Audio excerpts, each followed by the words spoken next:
It's not really science. You can't just say science and make it true. Yes, I can. It's how it works. Here we go, guys. Coast loading into the game on the blue team. Zion Spartan is going to be top lane Yasuo here. Nintendo jungling the Elise. And Shifter's that mid lane Kale. Watching Dignitas walk their way out. Yep, Jungle Wukong, you called that one right, Crumbs. Gonna have a fun time dashing around here.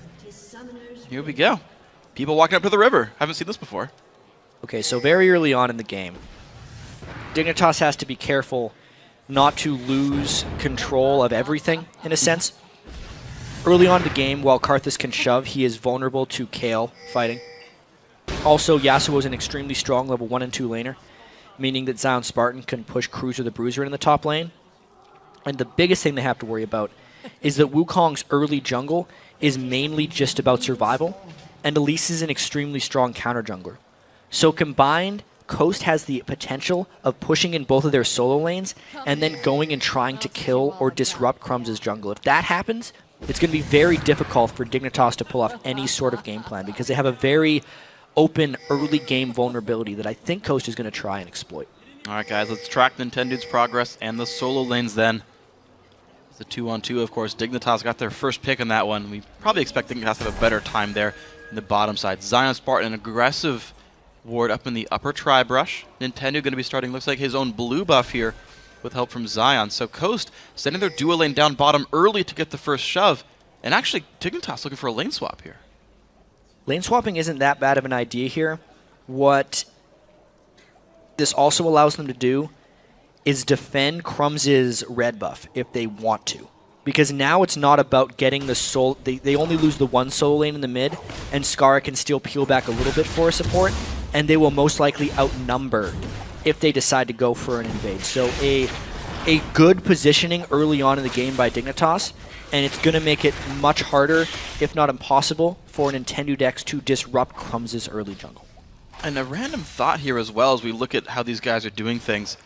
Zion Spartan went back into the jungle to go share experience and gold with Nintendo, seeing that it was a 2v1 lane. Nintendo also started Q on Elise, which I haven't ever seen from a jungle Elise. You usually see W. Yeah, and I trust him on it. Maybe it was a misclick, but I'm surprised to see that.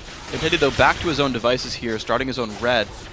And we might see these junglers go for these standard 3-on-1 plays. There's going to be, I think there's going to be a little bit of lane pushing. If we see more of it, it's probably from Coast, because Elise can offer the ranged pushing. And what we're also seeing is we're seeing the top laners double team the jungle a little bit with their friends here.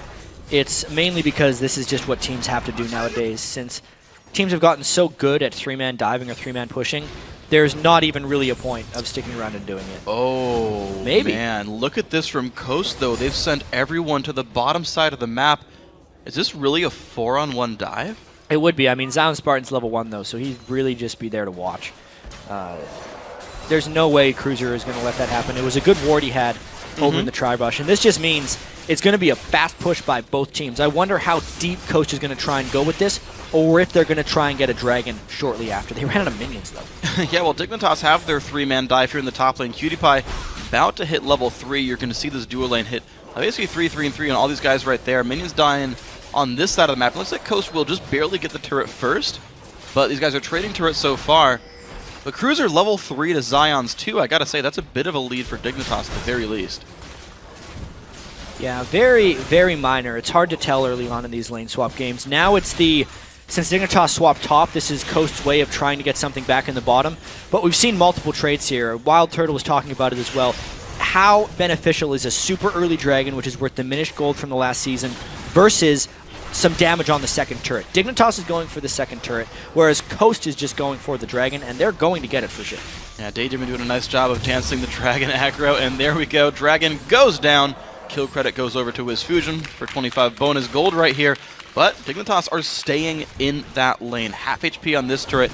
And I believe, the second tier turrets don't get that bonus armor that you get for the first few minutes of the game. No, it's just the outer turrets. Yeah. This is also the last patch in which the top and middle turrets won't have just almost a super Dorn shield of sorts, 20 damage reduction from champion auto attacks.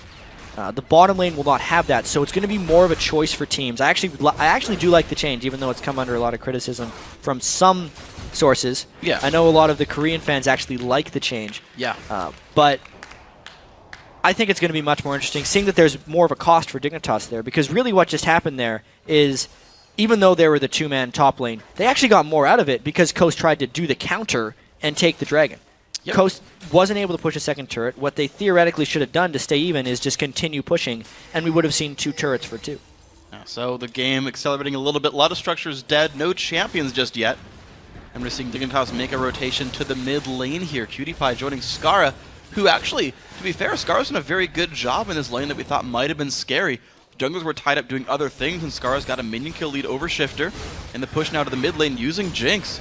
PewDiePie not going back to base just yet either, and the Flame Chompers as well helping to push Shifter back. So, well, Shifter went over to help the top lane a little bit, and look out Nintendo, backing in a bad spot. Stunned and ignited. He's going to be going down unless he can get to the Lantern, and he cannot. First blood picked up there for Kiwi Kid, and his tango partner was actually Wukong there. I feel like PewDiePie might be jealous. Yeah, that was a smart roam by Dignitas right there. The expected move was for them to go all the way to the bottom lane and start pushing. Instead, they roamed and found some kills in the mid lane, so very smart tactical maneuvering there by Dignitas. And it's going to give them a bit of a kill lead, 1-0, and of course the gold as well in their favor here. And they're actually just staying in this mid lane. PewDiePie just now making his way across the map. Neither AD carry actually having spent time to buy, so they're sitting on no real items, but WizFusion has been sitting there killing minions for the entire time. He's at 50 so far. He's got to be rich. He's freezing the lane right now, which has cost his team a little bit in map pressure, but has individually helped him. That's the trade-off. You can see why Dignitas, I'm a PewDiePie's CS is so low. It's because he was pushing 2 turrets with his team, where they were just pushing the minion wave down as quickly as possible and not caring about CS. And then because he generated the kill in the mid lane. We'll see which one is more effective. I'd like to think that I'm a PewDiePie's has been, but now they're going to go into a lane, and once WizFusion shops, they're going to have to deal with a bit of a gold discrepancy. Yeah, temporarily, PewDiePie is going to be the better one off here. Has boots and a Vamp Scepter against Golden Pockets, which doesn't have any combat stats, unfortunately, for Coast here. His mid laner's still kind of trading apart. They have bought some items, though, so Skara with the sustain, and there's a giant wave here at the top turret. Well, Nintendo and Zion Spartan pressure Cruiser here. He's not level 6, but he's got an Annie, I should say, right behind him. Yeah, Kiwi Kid's doing his own thing this game. He hasn't necessarily been near I'm a PewDiePie. They're hoping that Coast dives. He's waiting just outside of the fog of war. I don't think Coast is taking the bait, though. Not going to go for it whatsoever. Knock up on a Cruiser, not a huge deal right there in Dignitas. He took the cannon minion. What a jerk. Cheeky little Kiwi Kid. Not for you. You're not a top laner anymore, Kiwi Kid. That's not yours. It's true. You're a support. You don't get gold. He has the Doran's ring as well as a Sightstone. I mean, he kind of took that kill gold and is trying to turn it into some offensive itemization. Still no gold per 10 item on him. I'm a little surprised by that. I would think that he would go for a bit more gold. There's a few players who go that way. I want to say Crepo doesn't buy. Well, Crepo definitely doesn't, but especially with a kill. I always loved back when Philosopher's Stone and Heart of Gold were a thing. For those of you that remember the good old days. R.I.P. in peace, Heart of Gold. Yeah. Every time I get a couple kills on a jungler, I'd want to build them as quickly as possible. Because the sooner you can start investing in the gold per 10 items, the more valuable they become. They're kind of a snowball item of sorts in that sense. But instead, Kiwi Kid has went for immediate damage. He opted against the economic investment strategy, and he's going for immediate gratification. So, going for the ward output. Why the heck not? Let's see what he goes for this one. So far, Dignitas actually on a bit of a freeze themselves in the bottom lane. We'll see if PewDiePie can catch up in minion kills here, because WizFusion now with a BF sword in his inventory and a dragon in about a minute and a half. There's potentially room here for Coast to make a play off of that. The Stinger here for Shifter as well. He's sitting in the mid lane farming. We're at a bit of a lull as we wait for the teams to regroup for something. Yeah, Coast will have the exact timer on the next dragon, but they also don't have the teleport down that they would want. Luckily for them, if Zion Spartan decides to roam down for that next dragon, it's not like he's going to be leaving a turret to Dr. Mundo's devices, because they've lost every turret in that lane.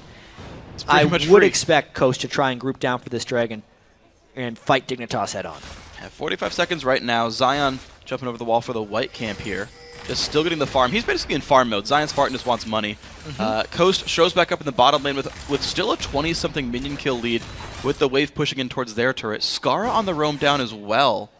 They look like they want to get ready for this one. This is going to be a really crucial point in the game for Dignitas, because I think their team fight is really strong, and they have the potential to control the dragon, especially with that skill down. Pretty much everything missed there. Crumbs shows up. There's the Requiem as well, but it's not going to land on much. Nintendo dodges every single second of the Cyclone, but still has nowhere to go. Lantern's not going to save him either. Nice try by Daydreamin', and the chase is on. Flame Charmers, they land just barely on Daydreamin'. Tibbers shows up to the party as well. Double kill here for I'm a Cutie Pie, 3-0, and they're not even done. Crumb's going to dive the turret as well. The rocket comes through, and look at that one, 3-0 instead. Huge moves for Dignitas right there. Coast was actually trying to set up a team fight so that they could get the dragon, but Dignitas was one step ahead of the game, and they turned it around with a counter gank pretty much of their own. They have the stronger team fight. Look at all the AoE spells they were able to use in that, and Scar was able to participate even though he was in the mid lane.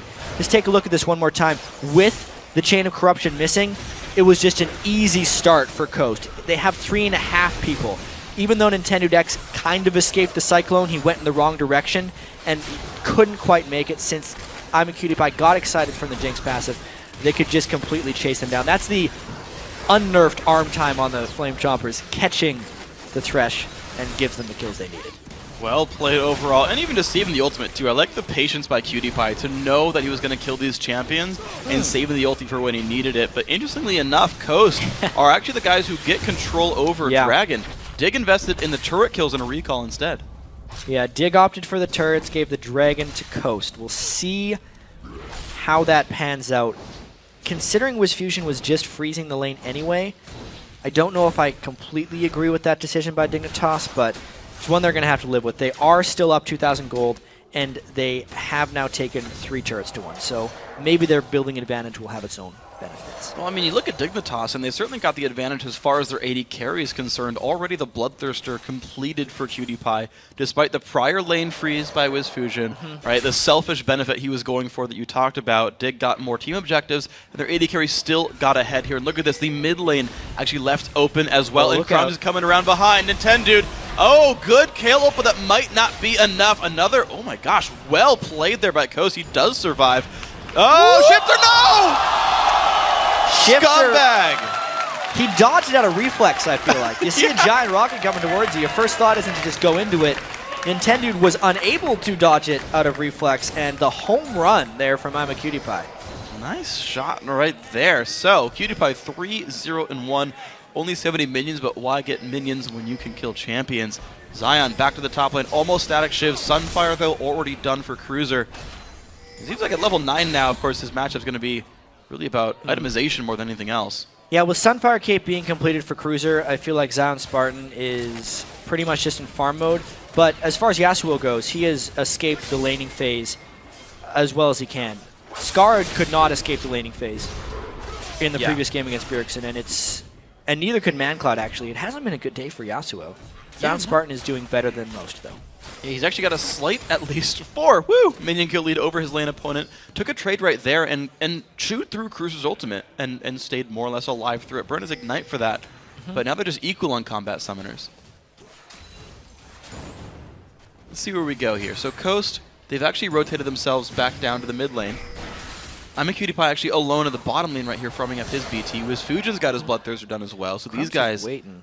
They're trying to get the pickoffs right now. They have a few pink wards inside their jungle. Uh-oh. Look out. They could really change some good stuff here. This is going to be all kinds of painful. Scar gets the kill credit on 1. Nice play from Daydreamin', but I think it's not going to be enough for him. Crumbs picks that one up as well. 2 more for Dignitas, and they're making some nice moves in the mid game.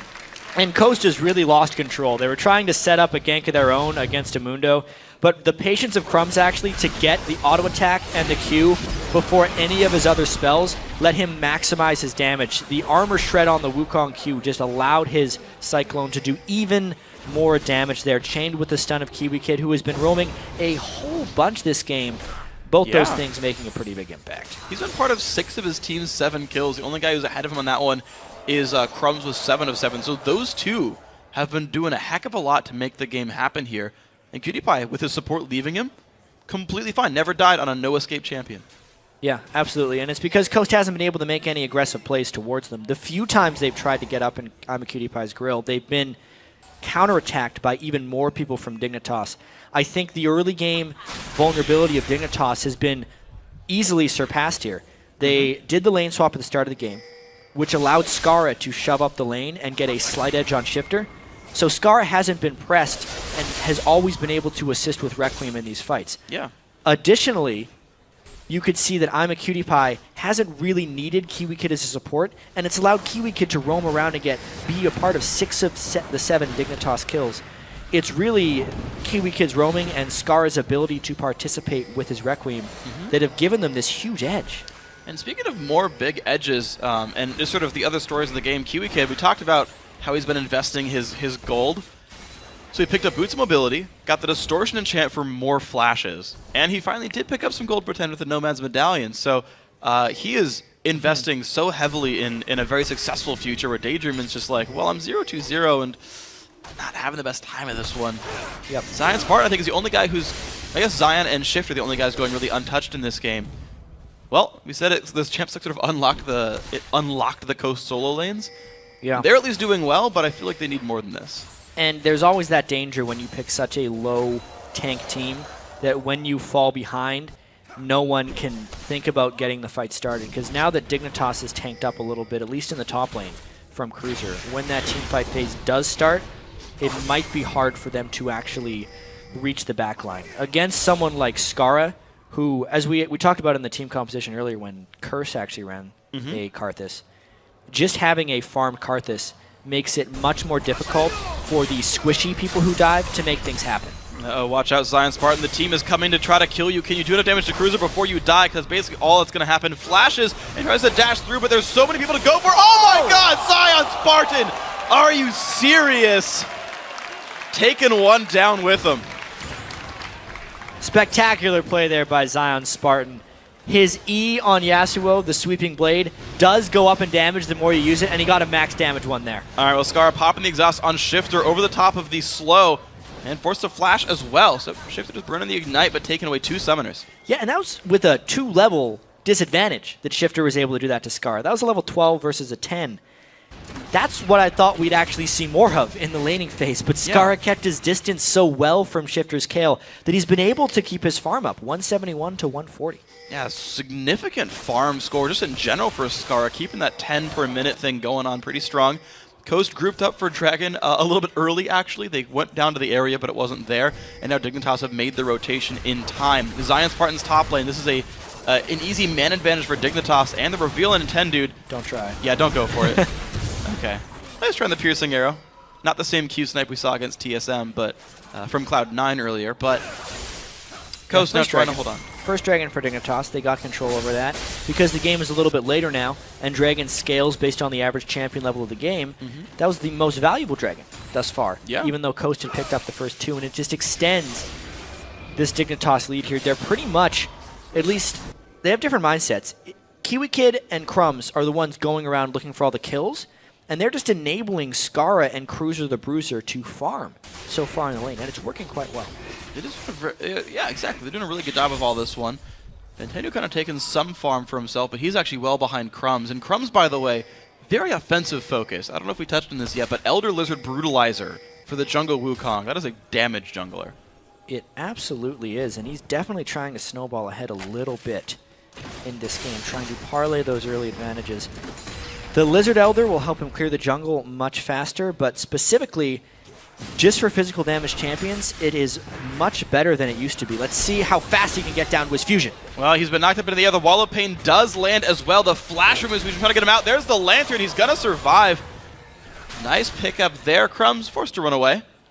Yeah, he didn't actually get his Wukong Q, the crushing blow, down before he popped his Cyclone, which hurt his damage substantially. He was so worried about Wiz Fusion getting out of range and wouldn't get the knockup for the ultimate that he popped it early. We would have seen the true damage of his damage Wukong if he pulled off his combo properly. Nice, but it's going to be the red buff, though, still stolen away by Dignitas for their jungle control. And just the fact that they're kind of winning the mid game right here, red buff on Crumbs. Nice and happy. Zion and Cruiser still battling in this top lane. I want to see this continue to move on. It's just a 10 minion kill sort of switch between the two. Yeah, still a bit of a farm off in that top lane. Zion is hoping to get to a point where he can get his Infinity Edge done and then make some team fight moves. There's not too many things for him to chain off of knockup-wise as far as Yasuo is. Yes, Thresh has a couple of ways of knocking people up, But outside of that, he That's basically has it. to do it for himself, which Yeah. isn't the type of Yasuo synergy we've been seeing other teams go. That's true, but I guess it fits the Coast style, though, because they're all about Zion split pushing. That's like their #1 strategy is Zion. What do you want to play this game? Okay, carry us, please. Of course, they've added Shifter, who's an amazingly skilled mid laner as well, so some more threats on the team. But yeah, it's definitely a different style. It's not the like crazy engage comps we've seen from Yasuo's before. I think one of the reasons that Coast looks so lackluster in this game is, especially during the NACL, they played a very conservative early game and then allowed Shifter to roam and make plays for them in the mid game. That requires their lanes to not lose badly, though. Once they lost control of their own jungle, whenever they would go and try and make a rotation, Kiwi Kid would go and cut them off. And past that, Coast doesn't really have many other game plans. So since Shifter's been shut down, you can see 0, 0, and 0. It just means the team doesn't generate kills because he is the one that generally makes things happen. Well, that's true, and we'll see if they can do anything with this. Of course, Kale and heck, Yasuo, both for what that's worth, do scale very nicely into late game. Extremely nicely. Yeah, I mean, maybe not Karthus nicely. I feel like that's actually a pretty contentious, like, who's the better late game mage. Ooh, you know what? There's a blue elixir on Scar right now, right after he completed his death cap. So he is as strong as he is going to get relative to the rest of the game at this moment once he consumes that blue elixir. They're going to try and force around this Baron area, knowing that Shifter's trying to go and farm. This thing would die really fast. Coast cannot take this for granted. They're not going to get there in time, I don't think. They know about it. They're running across the map, but it's already down to half HP. Look at this thing drop right down. Jinx and Karthus, he's actually going to burn through a bunch of his mana pool, but that's going to go down. Baron Nashor picked up by Team Dignitas. Coast see that, and they're like, oh, crud. Yeah, that was a... They made a boo-boo. Let's see if they can come back from this one. It just means not only are they down 8,000 gold, they now have to contend with all the gold value from that Baron buff. And Dignitas didn't have to burn any ultimates for that, so they are completely free to dive if they want on this one. The big thing is if Cruiser can get the turret on him, it means they can pull off a successful dive. Let's see if Dig wants to go for it. Let's see what they do. They're sitting there in front of the minion wave. Next one coming up in about 15 seconds. Coast completely grouped in this mid lane. They know exactly what this game is. PewDiePie happy to even tank turret shots, even if it's a backdoor bonus because he has Baron regen. Why not? Yeah, exactly. So they're completely fine taking this poke, and look at them just retaliating some of it. I wonder if they're just going to try and push this straight up to the inhibitor. At some point, Coast is going to have to try and stop this one. The Coast wave clear is trying as best it can to get through that. They have the Varus and the Kale. It's not spectacular wave clear, which is why you can see Dick getting some of that damage down. Here it comes. They pull on a Scar, but Kiwi gets one who engages Zion Spartan, getting the Kale ulti and intended running away. Can they get the damage up? But Elise falls. Wukong gets traded back on Scara, still has Requiem though. This is not good for Wiz Fujin. One's gonna go down. Daydreamin', not in a good spot. Will he get dropped? Nah, aha, yes, PewDiePie taking him out. Shifter the only man alive. 4-for-1 inhibitor controlled by Dignitas. The team fight danger of a Jinx with a lot of kills, just chasing down even more from that. It was the best time for Dignitas to push. All the timings worked out just right for them. As soon as Scar got his death cap, they got the Baron. Everything just worked out, and the dive was easy. Very easy for these guys. Talisman of Ascension also was completed for Kiwi Kid to help push that team in. The Dragon's even up in 10 seconds. You can see the team running over to that side of the map as well. Everything looking great for Dignitas. Now 12-2 with a killed inhibitor, and they're just ready for the Dragon on the respawn. These guys are firing on point right now. Yeah, an extremely stark difference to what we saw earlier when Dignitas played TSM. Or even when Dignitas played CLG yesterday. They looked lackluster. They didn't really look like they had a purpose. Their lanes were losing. And in this game, they have roamed around so well. They've been very decisive with their initiations, and they've looked like just a completely different team. Yeah, an absolutely great team right there with champions that seemed pretty comfortable for them. I think, remember, a lot of our bans were focused on the mid lane, so everyone else got to play what they wanted. Dignitas rush picked their bottom lane. Kiwi Kid got to make a lot of plays on Annie because of it, and it was them finding a good early game plan. I think that was a big part. Crumbs and Kiwi Kid looked very comfortable. The jungle Wukong has worked out quite well. You can see 2 and 9, and 2 and 9 on Kiwi Kid as well. It was kind of a dynamic duo of Annie Wukong. Is he doing Volcano Wukong, or is he just a normal boring Wukong? Nah, he's not. He's doing like the Jade Dynasty Wukong. Yeah, that's actually my favorite Wukong skin. You don't like the Volcano Wukong? I mean, it's cool and all, but I usually like the newest one. Okay. Just as like a general thing. I'm like an anti-hipster. I was actually going to just say that. Good work. You can if you want. Too late now, freak. All right, so Dignitas actually has 5 people grouped up and ready to go. They miraculously still have some Baron buff left because they were so quick acting on that last Baron. Even when their Baron falls, I feel like they should still feel safe going for another turret dive. Because the distortion boots were bought by Kiwi Kid, he'll actually have his flash initiation up in about 45 seconds. So without Baron, I actually think they could go on the next flash tibbers. Well, let's see. They've got 2 waves then until that happens. The inhibitor taking some attacks right there. I'm a cutie pie, happy to shoot that thing with his rocket launcher. Fishbones is its name. And we'll see what they go for this one. Not javelins, cleavers. They're like javelins, but they hurt more. No. Depends on how much Javelins AP you hurt way have. more. Depends on the AP. With Cruiser's build, I would rather have cleavers than javelins. Well, yeah, if you build Randwoods and Sunfire in Italy. Just saying. All right. All right, there we go. The siege going to continue. Baron buff no longer here, but the flash Almost up. almost up. Got a couple seconds. Let's see. It's got 5 seconds left. So this initiation, they would want to get Kiwi Kid to drop the Tibbers, and they would want it, in the perfect world, get the turret onto Cruiser the Bruiser's Mundo because he's 232 armor, the whole crap load of regen. Yeah. Last time it got on Crumbs, and he actually died since he's a very squishy Wukong. But built MR. they don't seem like they have any qualms about going in here. They're posturing themselves very aggressively. Well, here we go. Cruiser going to go in, and nope, it's actually, I'm a cutie pie a pull dagger, but the turret's dead, so here we go. And then Tendu dropped dangerously low, and control over the inhibitor is here. Coast haven't even engaged on this one. They gave up the inhibitor just for kind of receiving mean looks about this. Yeah. And they backed out. 2 out of 3 inhibitors now down for Dignitas. They might want to shop before cycling down for the third, since Skara and Cruiser are a little bit low, but it really just depends on how confident they are feeling as a team right now. They've actually spent a decent amount of their gold. They're sitting on about 4,000 or 5,000, which would still give them about a 10,000 gold lead, which might be why they're still sticking around. Well, there we go. The minions swept away. They did look for the rotation on the minion wave there. About 25 minions in that pool, but they didn't get it here. Mid lane and Hip should be coming back up, and there it is, actually. Dignitas going to stay for this one. Yeah, well, may as well. If Coast gave up the last one, they might want to give up this one, but they land a Cocoon. There's a fight! Skara dangerously low. He drops there without getting to do anything there. The fight comes in. Look at the engagements. Fusion trying to survive. He does survive for now, but Cutie Pie finds him. 1 for 1 so far in this fight. Now will Coast push them out of the base? Not before losing their inhibitor. Pretty good catch by Coast in that fight, but it just clearly wasn't enough.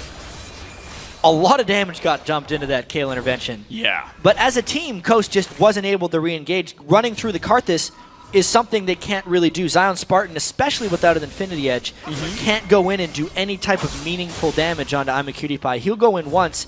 I feel like Kiwi Kid will just stun him, and then that Infinity Edge, I'm a Cutie Pie would finish him off. So we can just see the nice combo here. They chained double CCs into Skara and then blew him up from range. And at that point, they wanted to just run away as best as possible, which they did pretty well. They had pretty good disengage because they're pretty much all range champions. It did mean they had to abandon their inhibitor, though. Yeah, and you talked about sort of Coast being unable to chase them as well. You mentioned that there's no real knock-up synergy here for Zion Spartan. I haven't seen him ult almost at all this game, and certainly not as a re-engage tool here. So, Yeah. Unfortunately, Zion's been sort of sitting there auto-attacking. Finally finished an Infinity Edge, so that's done for him. But a much less frightening Yasuo from what we've seen in some of the games in the LCS so far. Yeah, this is definitely not Yasuo's day. No. He's 0-2 so far. This Baron is too fast for Coast to even consider trying to stop. I do think Dignitas has played a much better game this time. Surprisingly, like the last 3 games of the day here have been very one-sided. Yeah. We had very competitive games, I feel like, in the first day, but here they've been, totally decisive. different. Yeah, incredibly decisive. Fairly clean. Yep. I feel like good decision making. They're not getting too aggressive with dives. Remember, EG actually didn't have anyone die for the last 15 minutes. Yeah. I feel like the 3rd kill from CLG was minute 12 or so. This one, 13-3 as well. It's a surprising champion select to work out for Dignitas because normally teams have been so paranoid about what to do in the early game. And especially Dignitas has had issues falling behind in the early game. If I think back to when Dignitas was a very strong team in North America, which I think was in the start of Season 3, they were doing it with Xin Zhao and Diana and Kiwi Kid on stuff like Elise in the top lane and Yeah. Draven from Amacutie, even Graves, just like these early game champions that would just dominate lanes. And then because Dignitas was so far ahead, they would just kind of push all the lanes and win because they were ahead. Yeah. And then when they stopped being able to win the early game, they kind of stopped being a dominant team. They started losing a lot. Yeah. Which is weird how they picked the Karthus and the Mundo, but then still win the early game. It was kind of just a miraculous performance by Kiwi Kid to get them through that early game and make plays happen. Because the team comp wasn't actually speaking to an early game domination, but they dominated the early game anyway, and we're seeing the results of that. Here's a fight. Here we go, the rocket comes across, and there's the knockup on the 2. Zion Spartan just barely getting away, but then still dies. Looks like everyone else forced to run so low on the health bars here. Of course, Scar has already Requiem, but it's enough to get them into the base. 3 members already dead. Sorry, 2 already dead from Coast, and Dignitas just completely in control. They're going to take the win at about 31 minutes in and put themselves on the scoreboard.